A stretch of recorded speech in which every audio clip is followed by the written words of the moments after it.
अस्सलाम वालेकुम। मैं अल्लाह के नाम से शुरू करता हूँ जो बड़ा मेहरबान और नहायत रहम करने वाला है।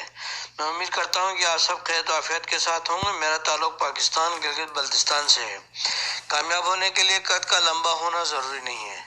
आप सब इस बात को जहन में रखें। अगर अक्सर लोग ये कहते हैं कि मैं कामयाब होना चाहता हूँ, बहुत कोशिश करता हूँ, बहुत किताबें पढ़ता हूँ, लेकिन कामयाब नहीं हो पाता हूँ, इसका मतलब है कि जनाब आपका कामयाब होना यानी सिर्फ कामयाब होना चाहते हैं आप, आपका पक्का इरादा नहीं है। जिस इंसान का पक्का इरादा होता है वो एक लाइन पकड़ता है और आहिस्ता आहिस्ता कामयाब हो जाता है। ठीक है जी। हम एक जगह फोकस नहीं करते हैं, अपनी फील्ड चेंज करते हैं, जिसकी वजह से काफ़ी प्रॉब्लम्स को फेस करना पड़ता है। कामयाबी का सोचना और कामयाबी का पक्का यकीन के साथ इरादा करने में बहुत ज़्यादा फ़र्क होता है। आप ये सब जहन में रख लीजिएगा। ठीक है जी।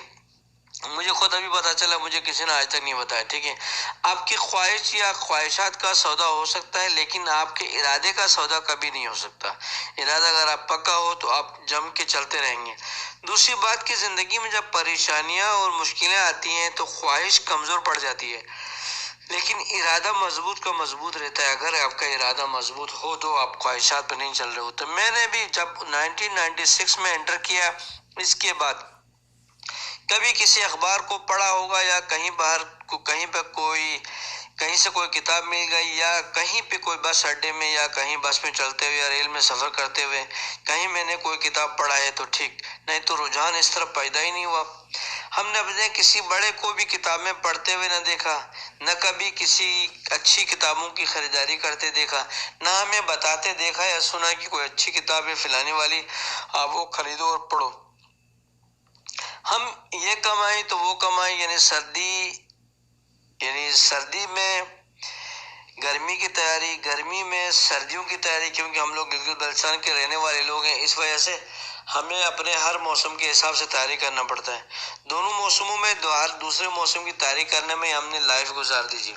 कोई बताने वाला साहब हमें मिला नहीं। जिंदगी में मुख्तलिफ किस्म के बहुत काम किए, कारोबार किया, ड्यूटियां किया, मुख्तलिफ कंपनियों में कारोबार किया, अपने बिजनेस किए, सबके सब अपनी खोपड़ी के जोर पर किया। हमें खुद मालूम नहीं था कि जिस शख्स की लोग बहुत ज्यादा तारीफ करते हैं उसको भी अच्छा कारोबार चलाने के लिए एक अच्छे मोटिवेशनल स्पीकर की जरूरत होती है। एक अच्छे मोटिवेशनल स्पीकर की जरूरत होती है। एक ऐसे साथी की जरूरत होती है जो उसे रोके टोके उसको समझाए कि इस जगह आप गलत कर रहे हैं, इससे आगे आप ठीक कर रहे हैं, अगर आप इस तरह चलें तो बेहतर रहेगा, इस तरह चलें तो हो सकता है आप नुकसान उठाओ। किसी के पास किसी भी किस्म की कारोबारी तजुर्बा था ही नहीं। जो हमारे दोस्त अहबाब थे, हमारे जानने वाले थे, जो रिश्तेदार थे, जिनके पास था वो सिर्फ अपने तक ही महदूद रखना चाहते थे, और रखा भी उन्होंने अपने तक महदूद। उन्होंने कभी बताने की कोशिश नहीं की, किसी सूरत अपने तजुर्बे में शरीक नहीं करते थे, दूर दूर रहकर तारीफें करके आपसे काम निकलवाते थे। आखिर ले देकर छोटे भाई की मेहरबानी, हम कारोबार में नुकसान के वजह बड़े परेशान थे। हम सऊदीया पहुंच गए जी। उधर भी हमें किसी किस्म की कोई परेशानी का सामना नहीं करना पड़ा, क्योंकि काफी ज्यादा रिश्तेदार थे यहाँ पर। There were lot of relatives available there, therefore I not feel any type of tension. और भाई की मौजूदगी की वजह से कोई परेशानी का सामना नहीं करना पड़ा। लेकिन अपनी पसंद का कोई कारोबार नहीं मिला साहब जी। कारोबार नहीं मिलने की वजह से टेंशन हो गई थोड़ी बहुत। उन 2017 के आखिर में मोबाइल में हमें पता चला कि मोबाइल में यूट्यूब पे फिल्मों और इंग्लिश और उर्दू इंडियन फिल्मों के अलावा भी इंसान इससे अच्छी चीजें भी देख सकता है। इस बात का हमें 2017 के बाद मालूम चला, जब हमें एहसास हुआ कि YouTube में और कोई चीजें भी देखी जा सकती हैं, इससे अपनी जिंदगी को बनाया और संवारा जा सकता है। तो हमें इत्तेफाक से एक वीडियो मिल गई। जो साहब थे निक वो चिजिक इसका नाम है। He was born in December 4, 1982 in Melbourne Australia. His name is Nick Vujicic. न उसका कोई बाजू है तो न उसकी टांगे हैं, लेफ्ट साइड का पैर थोड़ा सा है। इसकी वीडियो मिल गई, उसको देख के हमारे बाल खड़े हो गए, हमारी खोपड़ी ने काम करना शुरू किया कि भाई इस तरह का बंदा कामयाब हो सकता है तो हम क्यों नहीं हो सकते। इतना में कासिम अली शाह साहब की भी एक वीडियो मिल गई, उससे भी हमें काफी हौसला मिला। उन्होंने काफी हमारी जिंदगी बदल देने की कोशिश की।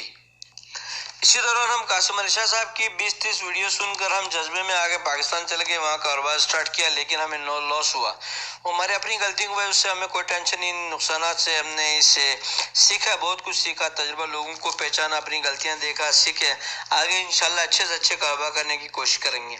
इसी दौरान हमें एक और वीडियो मिल गई सर, हम वो वीडियो देख रहे थे सर, डॉक्टर नॉर्मन विंसेंट पेल, लेकिन आपने सुना होगा इसकी, आप वीडियो देख लीजिएगा जाके ना यूट्यूब में, अच्छा स्पीकर है का एक वाक्य मैं आपको बयान करता हूँ, आपकी गोश गुजार करने की कोशिश करता हूँ। वो एक प्रोग्राम में स्टेज में आते हैं और पहले उनकी स्टेज में आके क्या कहते हैं, आपको उनकी किताब का नाम बताता हूँ, the power of positive thinking. आप ये भी कहीं से खरीद के देख लीजिएगा, उर्दू में मिल जाएगी, इंग्लिश में, यूट्यूब में भी आपको मिल जाएगी इंग्लिश में, ठीक है जी। वो ज्यादा से ज्यादा 5 फुट कद के थे, निक वो चीजी को, और इनका 5 फुट कद देखकर हमें एहसास हो गया कि इंसान का कद गर्दन से ऊपर नापा जाता है, गर्दन से नीचे वाला कद हिसाब किताब में नहीं होता है।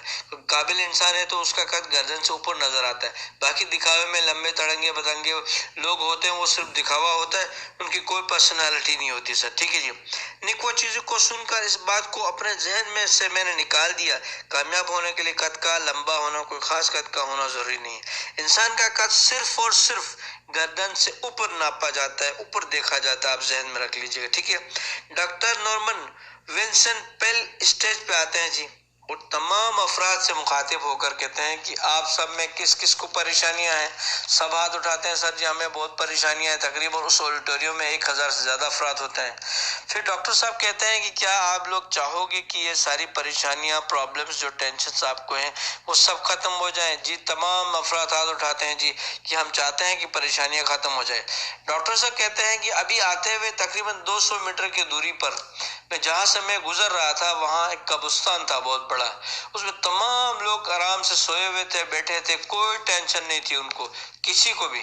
आप क्या चाहेंगे कि उस जगह पर जाएं, उस जगह पर जाकर आराम फरमाएं आप? यकीनन आपको अपनी परेशानियां खत्म करनी है तो आप सबको वहां तक जाना पड़ेगा। इसका मतलब ये है कि डॉक्टर साहब ने बताया कि अगर आप को परेशानियां खत्म करनी है तो आपको मरना पड़ेगा। तमाम अफराद ने अपने हाथ जेब में डाल दिए जी, किसी ने हाथ नहीं उठाया, ठीक है। तो इससे अंदाजा ये होता है कि परेशानियां, जब तक आप जिंदा हैं, जब तक आप इस दुनिया हैं, परेशानियां आपके साथ हैं। तकरीबन हर एक के साथ परेशानियां, मरने तक, मर जाता है परेशानियां खत्म हो जाती हैं। तो इसका मतलब ये है कि इंसान को ये एहसास करना चाहिए कि हम जिंदा हैं, हमने परेशानियों को फेस करना है। आप ये यकीन जानिएगा, ठीक है जी। आप जिंदगी में देखें कि आपकी जिंदगी अगर एज ज्यादा है और आपकी परेशानियां खत्म हो रही हैं, इसका मतलब ये कि आपकी लाइफ के आखिरी टाइम है और आप अल्लाह की तरफ जाने वाले हैं, परेशानियों से बिल्कुल फारिग होने वाले हैं। तो मैं ये दुआ करता हूँ कि आप में से जिस भी साहब को अल्लाह की तरफ जाने का शौक है, अल्लाह उनको बाइज्जत तरीके इज्जत की मौत दे दे, बाकी सबकी उम्र लंबी करे, अल्लाह उन सबको हिम्मत दे दे।